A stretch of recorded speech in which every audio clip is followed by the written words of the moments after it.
নমস্কার, কেমন আছো তোমরা সবাই? আজ আবার চলে এলাম নতুন একটা লং ভিডিও নিয়ে। আর এই ভিডিওটা হলো দীঘাতে আমাদের দ্বিতীয় দিনের ভিডিও। যেহেতু আমার ভয়েস ওভার দিতে এতটা লেট হয়ে যাচ্ছিল, তো তার জন্য ভিডিওটা কিন্তু আপলোড করা হয়নি। তো দেখো, এটা কিন্তু দীঘা দ্বিতীয় দিনের ভিডিও। আর আমরা কিন্তু সকাল সকাল হোটেল থেকে বেরিয়ে পড়েছিলাম মোহনাতে যাওয়ার জন্য। আর এখান থেকে একটা টমটম নিয়ে আমরা কিন্তু গিয়েছিলাম মোহনাতে। আর মোহনাতে যাবার সময় দেখো, এত এত মাছের দোকান। আমরা প্রায় 6টা নাগাদ বেরিয়েছি, আর তখনই এত দোকানপাট বসে গিয়েছিল। খুব ভালো লেগেছিল কিন্তু দেখে। আমি কিন্তু একদমই ভাবতে পারিনি যে মোহনাতে এতটা ভিড় হবে। তারপরে টমটম দাদা বলল যে এখানে নাকি সকাল সকালেই সবাই আসে। আর খুব ভালো লেগেছিল কিন্তু। আর আমরা যখন গিয়েছিলাম তখনই কিন্তু সূর্য মামাটা উঁকি দিয়েছিল, তো তার জন্য কিন্তু ওখানে গিয়ে আমরা সূর্যোদয়টাও দেখতে পেরেছিলাম।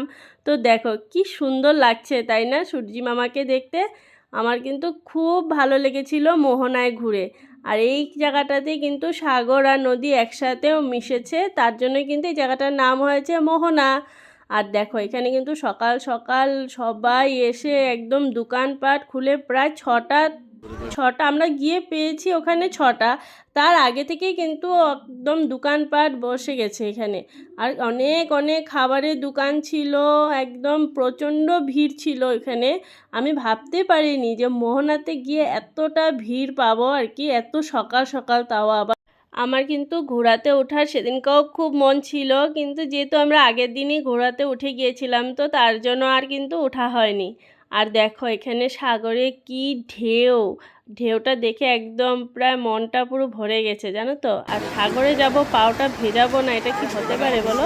তার জন্য চলে গিয়েছিলাম কিন্তু সকাল সকাল আবার এই পাওটা একটু ভেজাতে। আমরা কিন্তু দীঘায় গিয়ে খুব মজা করেছিলাম, জানো তো। খুব খুব মজা করেছিলাম, এখনও মিস করি ওই দিনগুলোর কথা। আর কি বলবো বলো।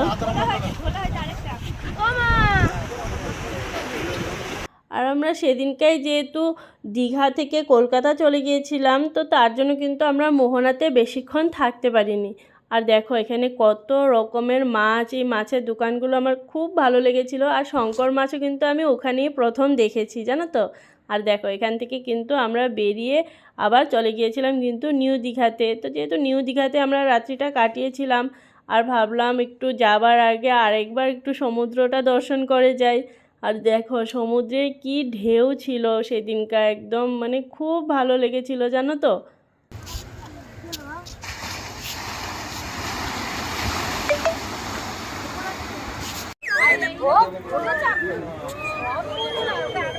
এই হাত নিচে ধরে, এই হাত এই পাশে ধরে, এই পাশে ধরে, মাঝখানে ধরে। ফুল দাও, ফুল দাও।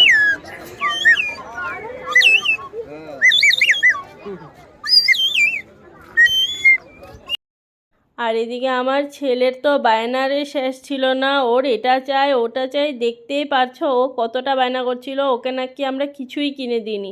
ও এত কিছু কিনেছে, তারপরও নাকি ওকে আমরা কিছুই কিনে দিইনি। ওর বায়নার আর শেষ নেই, জানো তো। আর দেখো, এখানে কিন্তু আমরা ব্রেকফাস্টও করতে বসে পড়েছিলাম, কেননা আমরা বেরোবো তার জন্য। তো এখানে আমরা একটু ব্রেকফাস্টটা করে নিচ্ছিলাম।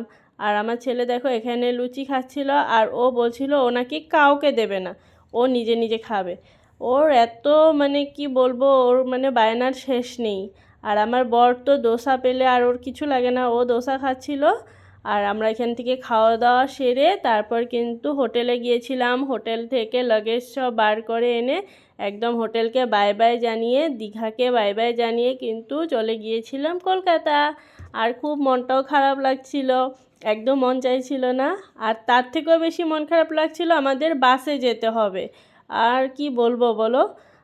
তো এই পর্যন্তই ভিডিওটা। আবার কিন্তু দেখা হবে নেক্সট ভিডিওতে। ভিডিওটা কেমন লেগেছে অবশ্যই জানিও, কেমন।